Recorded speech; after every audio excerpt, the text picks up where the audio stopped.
So we're recording as well. And we have participants joining our call. Welcome, Lisa. Oh, and Sherry. Oh, it's so nice that you're able to join. So I met Sherry Chorba, I want to say years ago, 4, 5, 6 years ago, when I did a presentation for a Princeton HR group. And we've stayed in touch. She's fantastic. Oh, and Heather Nielsen as well, an esteemed West Windsor resident, I believe. Mercer County represent. That's right. Hi, everybody. We'll give it a few more seconds to see if anyone else trickles in, and we'll get going. Yeah, I love these lunchtime chats because I find them empowering. I certainly learn a lot from Jason. And, you know, when you get 2 attorneys in a room, you can have 3 opinions about then you get 3 opinions, exactly, yeah. But this is always fun. And Sherry is definitely an HR person. So I know she spends her time thinking about company culture, as does Lisa and Heather. So it's an important topic. Well, great to see everybody. Yeah, so it's 12:01. Let's dive in. Let's go. So welcome everybody once again to our fortnightly webinar series on Powering the Pandemic Pivot, a discussion expressly intended for entrepreneurs and the businesses they run to help get through these challenging times. Delighted to have you with us. I'm Jason Meyer. I'm the principal at a law firm called Meyer Business Law, because my name is Meyer and we practice business law. I founded the firm expressly to handle the legal needs of entrepreneurs. And joining me, as always, is Anisha Hamilton of the Hamilton Law Firm, throughout Mercer County, representing, championing, wow, got to work on that, championing the needs of employees, the legal needs of employees, and the employment law needs of entrepreneurs as well. Aisha, great to see you. You too. I've missed the last couple and was just overwhelmed at work, but I miss chatting with you, so this is fun. So and that's a good thing, to be overwhelmed at work, right? That's that is. Regrets this week from our friend Elisa McCabe, who usually joins us from First Steps Financial. She's conflicted out this time. We'll catch her on the flip-flop, as we say. And one note, hey, we're all professionals here. We're both lawyers. So we need to tell you what we're telling you today. What we're talking about today is like for educational general purposes only. We are not giving you professional advice. Hey, we're not your lawyers. If you want to create a professional relationship, you got to call us and we'll be happy to work something out. But today is for your general information. If you have any questions or thoughts, please use the chat window and let us see them, and we'll try and stay in touch with what you have to say through the hour. But welcome everybody.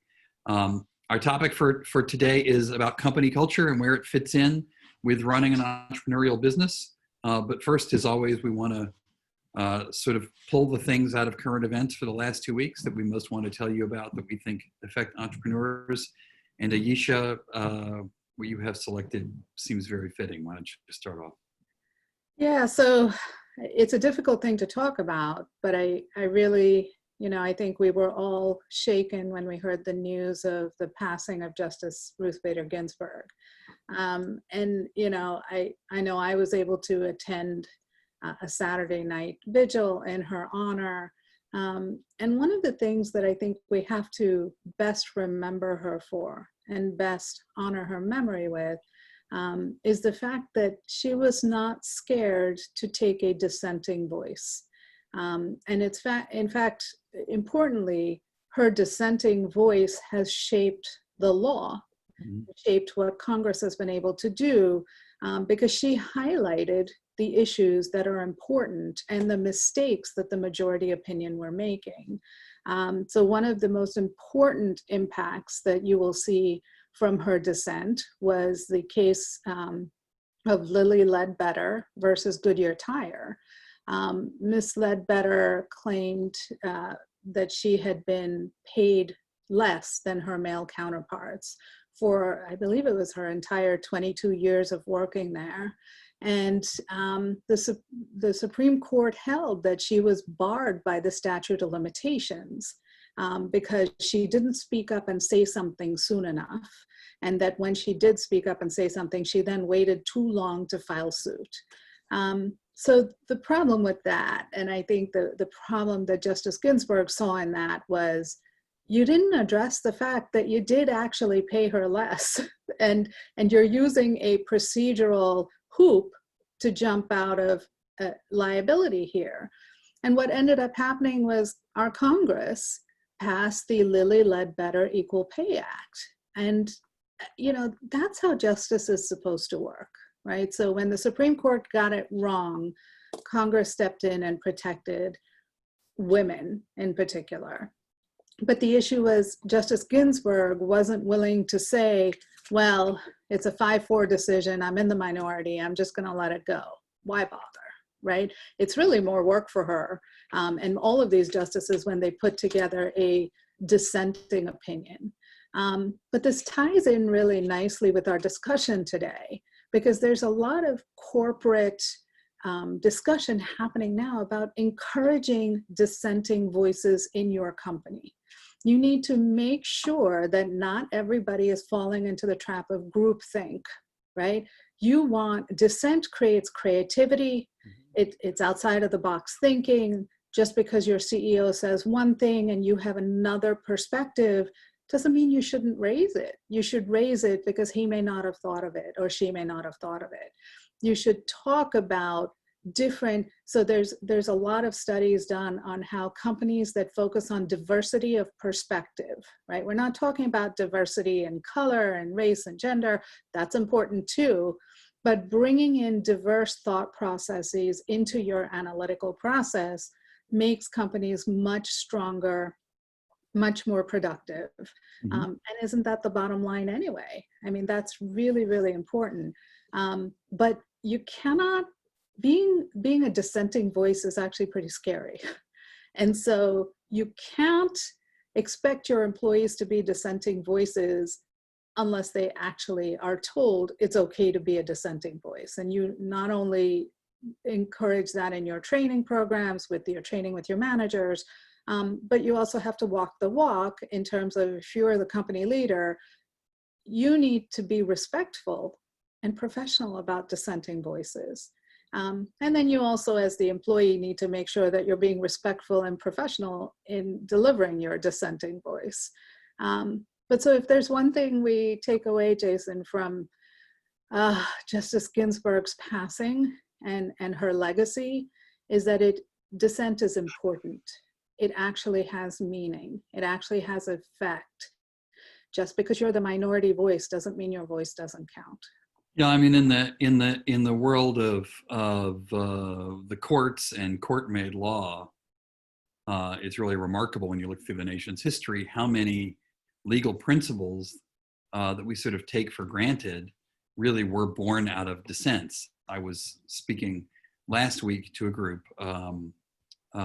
about freedom of speech in these times, and the whole concept of the marketplace of ideas, that under the First Amendment you need to be able to get your thought out there and see how the marketplace, how the public takes it, but you shouldn't be prevented from offering your opinion. That whole idea is developed mostly in dissents. Right. But it is part of our law. And there are a lot of examples like that. And that is a great precursor for our discussion coming up.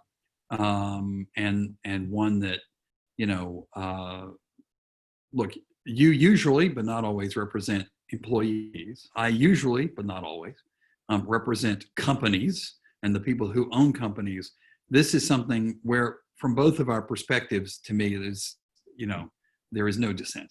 It serves all interests to promote speaking up and to represent speaking up. And I would even urge entrepreneurs and CEOs to do their own dissenting when they're in a group where they see a situation where some awareness needs to be raised. It raises the atmosphere for all of us. But we'll get to that more in just a second. Let me quickly offer a few news headlines in the world of the economy and the pandemic, and some things of interest to entrepreneurs. Maybe more in the sort of cash register side, more explicitly. We talk a lot in this webinar series about the various various programs from the federal government and from the state of New Jersey to try and stimulate the economy in the wake of the pandemic. One of those programs is called the Main Street Lending Program. It was founded by the Federal Reserve back in early July 6th, to try and create easier access to loan capital, especially for companies that maybe were too big to take advantage of the PPP, or where the PPP was not a great fit. It's a pool of loans between $250,000 and $300 million. It's also available to larger nonprofits. Really, all you need is 10 employees from the nonprofit side to get one of these loans. Pretty favorable terms. It does have to be repaid. It can't be forgiven, but you can defer principal payments. You can defer interest payments.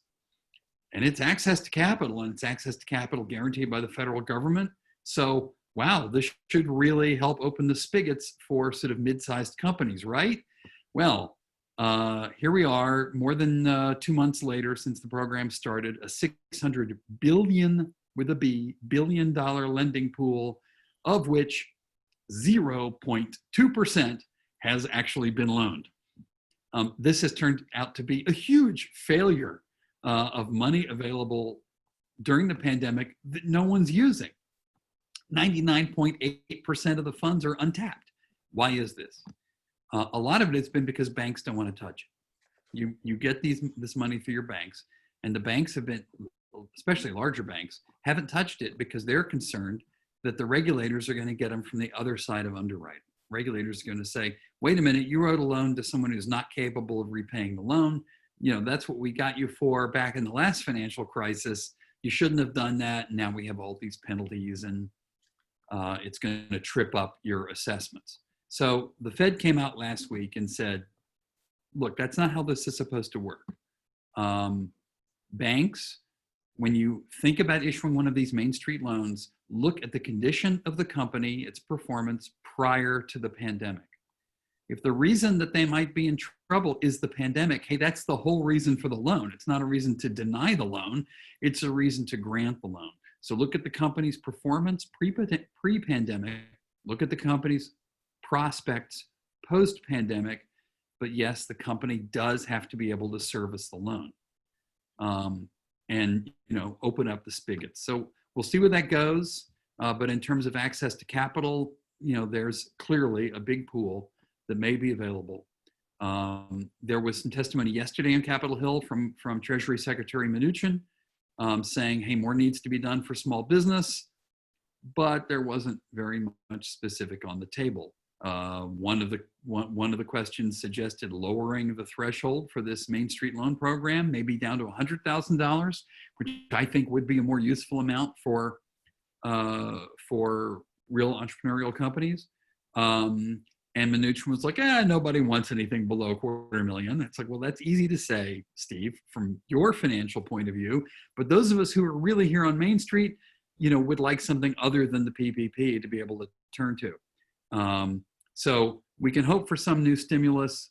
I wouldn't bet on it, especially from this Congress in this atmosphere.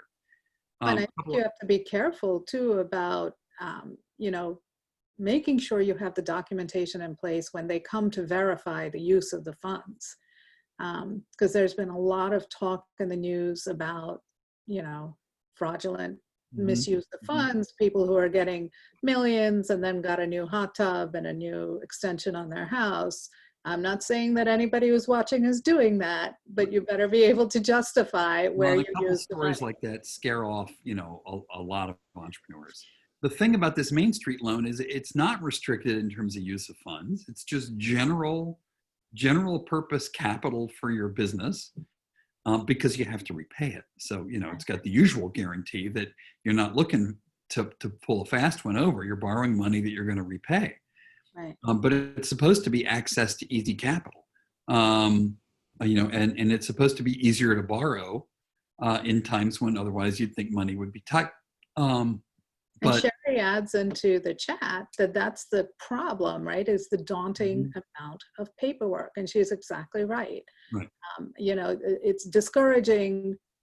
There's a fear factor to all of this. You're going to get it wrong. Even if you get the money, you're going to use it wrong, or someone's going to turn around and say you're going to use it wrong. And this isn't actually all helping Main Street. So. Yeah. We can hope for something else. The flip side of it is the PPP being so tied to payroll, for virtual companies, for companies that relied on 1099s, for solopreneurs, there's really no help. Same with grant programs that were tied to payroll. Here's $1,000. Whoopee! Was that really even worth the 2 hours it took me to fill out the paperwork to get $1,000 grant? I mean, it was nice. But let's dive into that wasn't it. So let's, one more comment I'll make along these lines. The New Jersey EDA is urging New Jersey business owners to go to their website to fill out the Federal Reserve's Small Business Credit Survey. If you have an opinion about this and you want the feds to see it, one small thing you can do is go to the NJEDA site, fill out the survey, and let them know. So let's talk about culture. Let's talk about culture. So Jason, how do you define workplace culture? What does it mean to you? There's so much said about, do you have the right culture, and what's the culture of your workplace, and what's the culture of company? And I think for a lot of people, it's like, what do you mean culture? Are we talking about the paintings on the wall? Are we, is this a big deal? The answer is it's really not a big deal. It is rather the whole deal. The definition of company culture I heard years ago that I liked most was simply, culture is just the way we do things around here. And for every entrepreneur, that should resonate. There's a way you deal with your employees, with your customers, that you present your company to the world. It's the way you do things around here. It's probably why you were an entrepreneur in the first place, because you had a notion of the way you wanted to run things. That's your company culture. And when I do seminars and do training to entrepreneurs about this, one of the things I offer is what I call the STING rule of leadership. And the STING rule of leadership is every little thing you do is culture. Or put differently, every step you take, they'll be watching you. It's the sum total of everything, right? Right. But interestingly, and the only thing I would add to that, because I love your description of the STING rule. It's fantastic. And not only is everything you do culture, they are watching you. So what's really, really important is you have to live the words of your employee handbook. So if you say that you have a zero tolerance for harassment, retaliation, gender bias, race bias in the workplace, you need to live those words as the entrepreneur. But you also need to train your team that is what the expectation is. And that's setting up the company culture, right? It's setting up the open and inclusive environment that every corporation is striving for.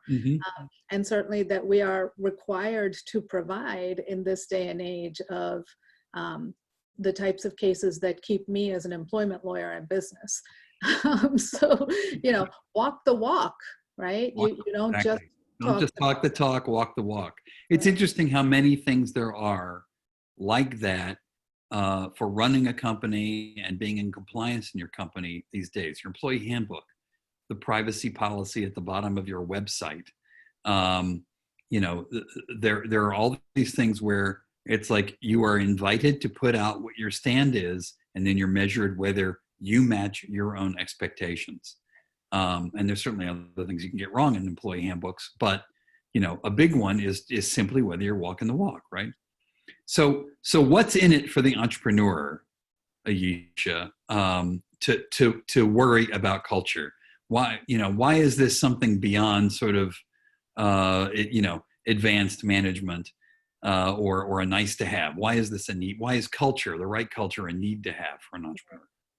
Why should you care? Yeah. Because if you don't care about culture and you don't care about the correct messaging that your company is giving to its employees and its customers, there's a direct financial detriment. You're going to get sued. If you have a locker room type of culture, trust me, I'm coming after you, right? You are going to get sued for inappropriate language that may be racially charged or charged on a gender bias context, right? Be careful, right? So a locker room culture does exist, that but those companies will pay the price. I have to tell you, one of my favorite reasons that I practice employment law on the employee side is the drama. The drama is fantastic.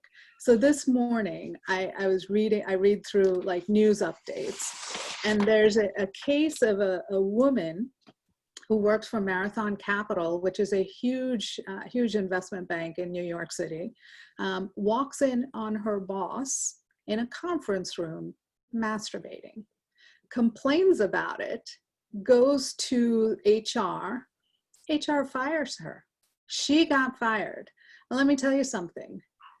There's an issue with company culture there. That's a problem. What did she do? And there's a pretty good issue of liability there too. I mean, as for the general counsel point of view, you hear that story and it's like, yeah, you're like, that is a straight line. Yes, Sherry, straight line to a big check in my pocket. Okay, right. So these are the reasons that company culture matters. So if you as the entrepreneur are going, what is this hooey company culture? Pay attention. Right. It's a problem. And general counsel and Jason is freaking out right now. Yeah, I've seen that. Well, unfortunately, I haven't seen that. I mean, I've seen, I'm not sure I could unsee that, but but certainly those circumstances. But, the issue to me, there's a carrot as well as the stick.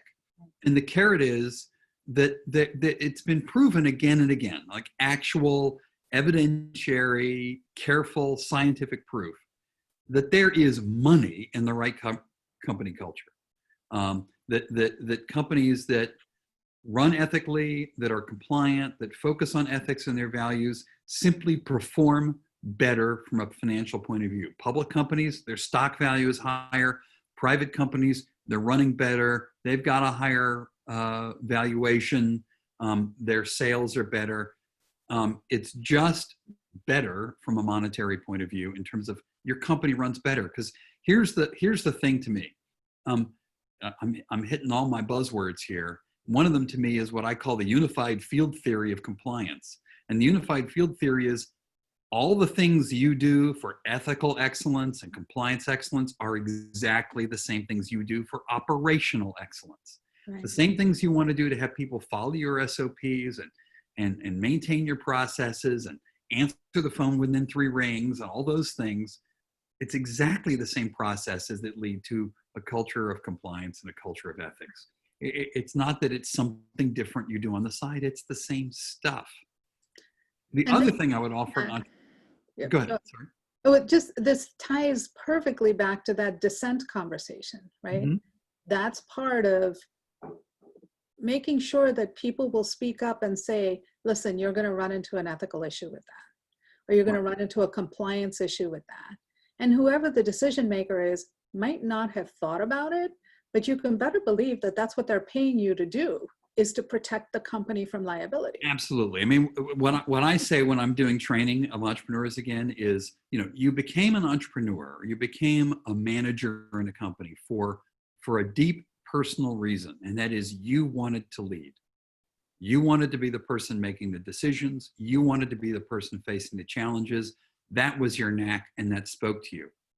So when, for example, an employee comes in and gives you bad news, or particularly the typical, something between 70 and 90% of bad news reports are done internally to management before anyone ever calls the authorities. So you got a chance to nip it in the bud 90% of the time by listening to the person who comes to bring you bad news. But when they walk in the door, let's say they skipped their boss and they come to you, you're the boss's boss, right? Hey, you got a second? And they knock on the door and every fiber of your being is like, no, I don't got a second. I'm completely swamped already. You're going to open your mouth and I'm going to have a year of work. The last thing I want to do is to hear what you have to say and why are you here anyway? You got to wipe that out of your mind, because what that person is presenting you on a silver platter is the chance to lead, the chance to fix a problem before it becomes huge and festering and unfixable and it damages your business.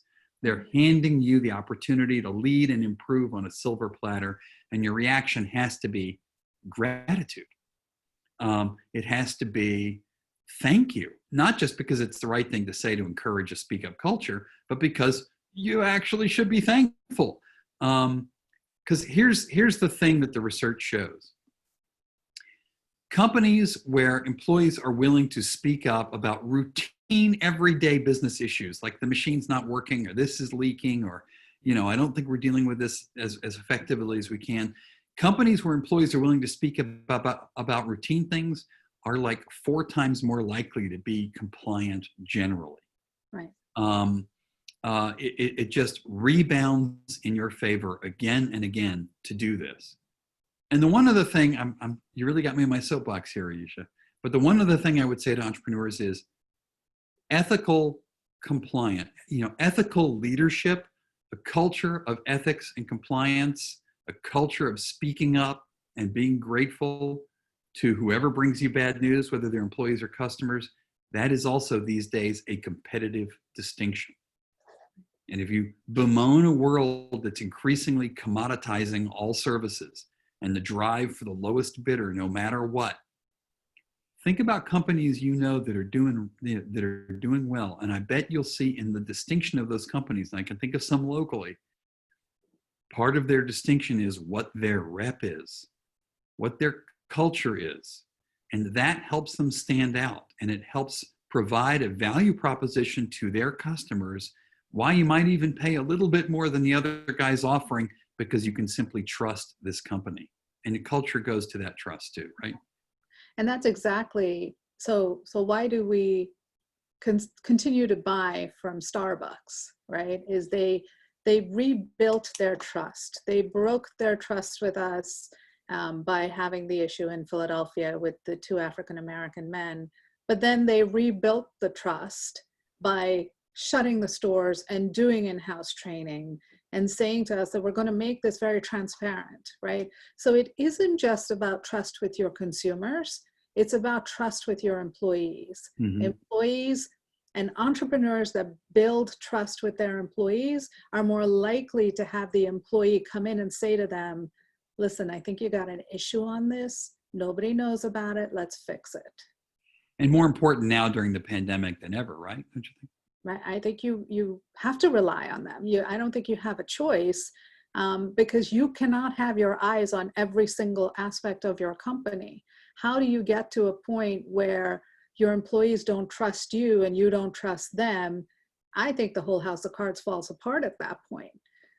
So focusing on transparency, focusing on building trust relationships, and you will have a team that follows you forever, right? Mm-hmm. As opposed to someone says, well, I went in and I told him about this issue and he told me to just, don't worry about it, I'll take care of it. And it never got taken care of. And now I'm feeling like he doesn't trust me anymore, right? And so there's no management by walking around right now. There's nowhere to walk around to. Right. You can't walk around and see everybody at their desk. Their desks are all over, are all over the place. So you've really got to be intentional about this now, to get these goods, and it just makes it more important now during the pandemic than ever. I heard. So I keep talking about this conference I went to, which was the Society of Corporate Compliance and Ethics, which I'm an active member, and they had their annual meeting virtually last week. And I heard a couple of things I wanted to pass along, if I could. at that conference specifically about this. So there was an executive from Lockheed there, and Lockheed has a very active compliance program. And what she said, the line that she said that rang out to me in this instance was, flexible people don't get bent out of shape. We've got to be flexible now during the pandemic to respond to it.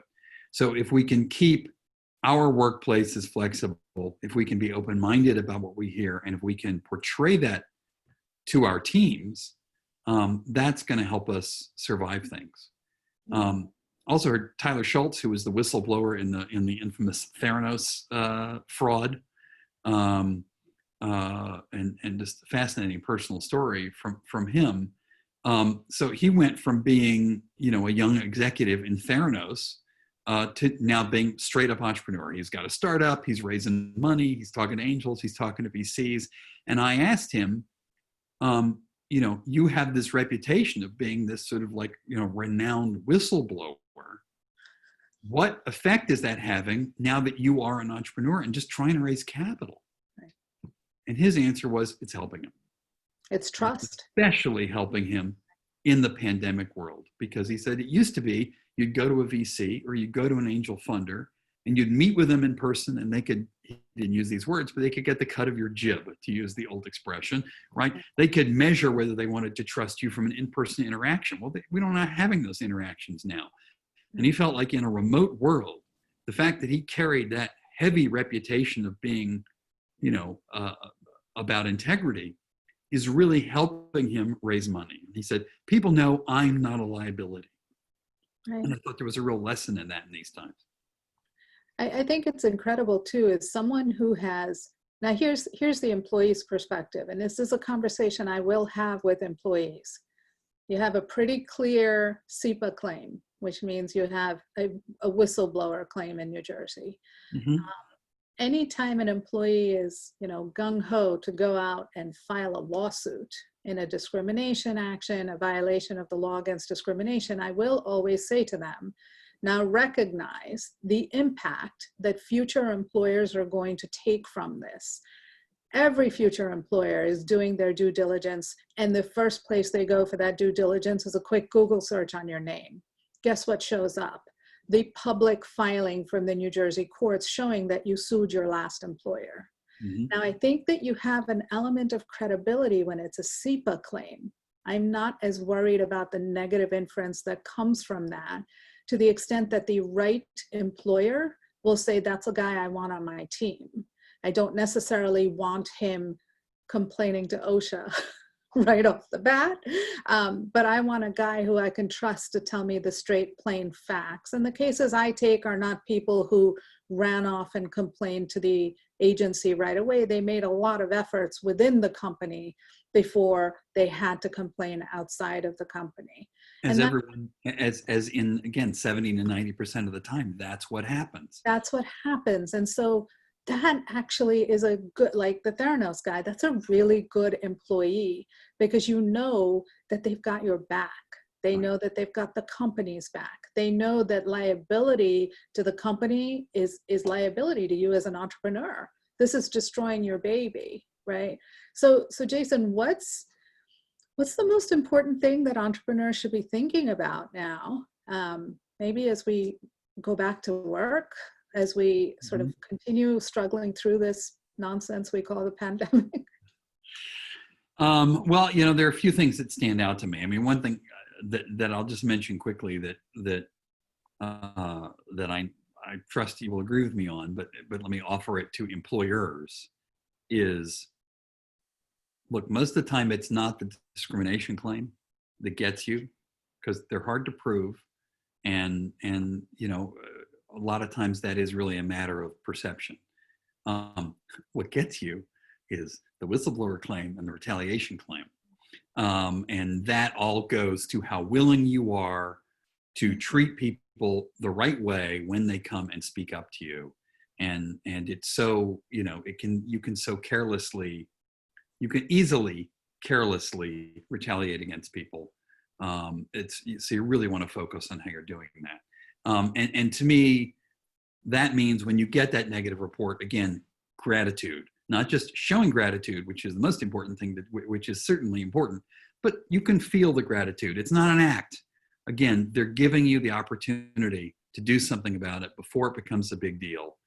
And if you do that, it will really make a difference. The other thing I would say is you got to work with your managers. It's the middle management where the rubber meets the road on things like corporate culture. It's where culture goes to die, right? And you see this in larger organizations all the time, where the CEO gives some great inspired speech, or compliance sends down a piece of training about, follow this procedure every time, and then the meeting's over, and the line supervisor says, yeah, I know they say that, but the way we really get things done around here is, and they shoot that in the foot.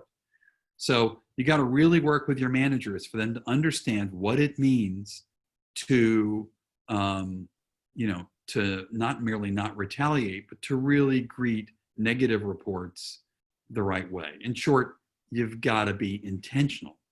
And in this time, with the pandemic, with everyone remote, it's even more important to be intentional. This is not something people will pick up on the wind unless you're making sure they pick up on it.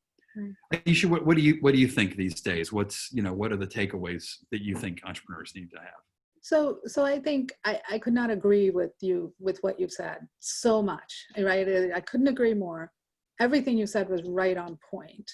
And I think ultimately it's about personalities, right? It's about this entrepreneur standing up at the front of the room, conveying a message of transparency and trust and acceptance, right? And yes, I want you to come and talk to me. Right? It's not enough to say I have an open door policy. You actually need to have an open door, quote unquote, right? But from an employee's perspective, I think it's important that employees realize that they also have an obligation to build trust with their managers, building trust with their entrepreneurs. I mean, we're talking to small and medium-sized businesses, right? It's really important for employees to not be running off to HR at the drop of the first sign. Have a conversation with your manager. HR is always there for you, but I will tell you from the employee's perspective, HR is not always on your side. I think it's an important resource, but I think you also have to do what you need to do to build trust with your manager. Being a team player. I will tell you, I've had a couple of calls from the businesses I represent.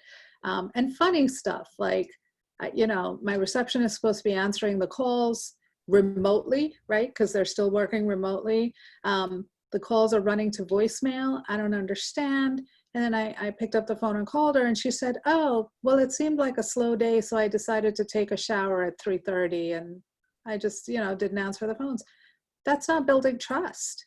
That is not building the connection that you and your manager and that you and your organization need to have with each other to actually consider this a long-term, effective, and profitable working relationship for both sides.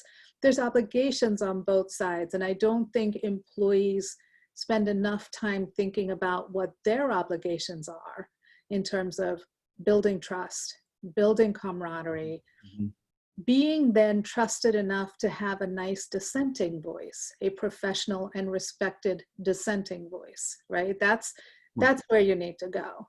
And this may be something that leaders, the entrepreneurs, have to coach their employees about, have to help them understand, because it isn't necessarily, look, it's not something that comes naturally. And part of the problem is we're in a popular culture where, look at any movie or TV show you want to see, I'm no rat, I'll never think out copper, okay, well, it's fun in a drama. It's no fun in our businesses. So you got to let people know. You need also doing managers and to say things to people like, you did the right thing coming to me. I'm really glad you did this. Yeah. I know it wasn't easy. I appreciate you doing it. And from the employee side, I would say, just, wearing the hat of having been a manager and an entrepreneur and had people come in and have those conversations with me I didn't expect, it threw me for a loop. It would be a huge difference to say something like, to sort of make your motivation clear. Right. right? So I'm going to Which tell is you, like, I am not looking, if you feel this way, sometimes you do have to ask for something for yourself. But if it's like something you saw or right. something you can run better, to say things like, look, I'm not looking for anything here. This isn't about something I need done differently for me. I just thought you would want to know about this. Right. And I think it might make things run better. Look, it's your call in the final analysis. I'm here with you, boss, right? I just thought you might want to know about this. And Right. that will also help take the temperature down in these conversations. Yeah. And I think, another scenario, and Sherry, maybe you see this in your HR world, but I have employers who the employee has sent them a Facebook friend request. So now they're connected on Facebook. And you're posting, as the employee, you're posting pictures from the beach on a day when you're supposed to be working. Knock it off. Don't do that. That goes nowhere towards building trust, building camaraderie. And I will tell you, if you don't have that trust relationship, how likely is the employer to believe you when you raise an issue? How likely is the employee to feel comfortable enough to raise the issue? I think that's a real problem. Sherry says, yep, I've had employees friend me and then do exactly that. It happens more often than you believe. And then they come to me and they say, but I got fired. And I said, well, what did you think was going to happen? Right? Right. And in an entrepreneurial business, those kinds of lines get crossed all the time, but it's still, a little trust and respect goes a long way. Hey, we've only got a couple minutes left. Let me say to those of you in attendance, if you have a question, not too late for you to throw it into the chat, and we can discuss it. Before we run out of time, let me put in a plug that every Thursday morning at 8:25, Ayesha and Alyssa have another webinar series, to which I'm not invited for an obvious reason, because it's from women to women. It's for women entrepreneurs. Although I have to say I'm a faithful listener, because it's really great advice no matter what's your identity. Tomorrow in Empowering Women Entrepreneurs webinar, Ayesha and Alyssa are talking about role models, a conversation in honor of RBG, right? Right. Well timed and well deserved. I just want to add in that October 1st, I'm doing a presentation as part of a conference, but it's talking about how companies can handle domestic violence with their employees. And that kind of also goes to company culture, right? It's setting the tone of being a safe and protected environment, but you can't really ask, hey, look at that bruise. Is your husband beating you? So, it's a delicate balance of what you can and cannot do. So join me on October 1st. That'll be an interesting discussion. Oh, that's a fascinating discussion. And then our next installment of Powering the Pandemic Pivot is on October 7th, 2 weeks from now. And our theme will be preparing for the second wave. Now, whether there's going to be a sort of second wave or we're just going to be stuck with where we are, and current reports are we'd be lucky to stay with where we are now, potentially. But it looks like this thing is here to stay for a while. What do we do about it? My subtitle for that webinar is "We Won't Get Fooled Again," quoting the great philosopher Pete Townsend. And that's what we're all going to talk about in 2 weeks from now, right? That's perfect. Yeah. So this has been fun. I always love chatting with you. Thank you all for being with us again. And spread the word. Let's be deliberate. Let's have the cultures we want, and let's power our way through this pandemic, and do what entrepreneurs do, which is take these lemons and make better lemonade. Right. Ayesha, thanks so much. Great to talk to you. You too. Bye, everyone. Thanks, everyone.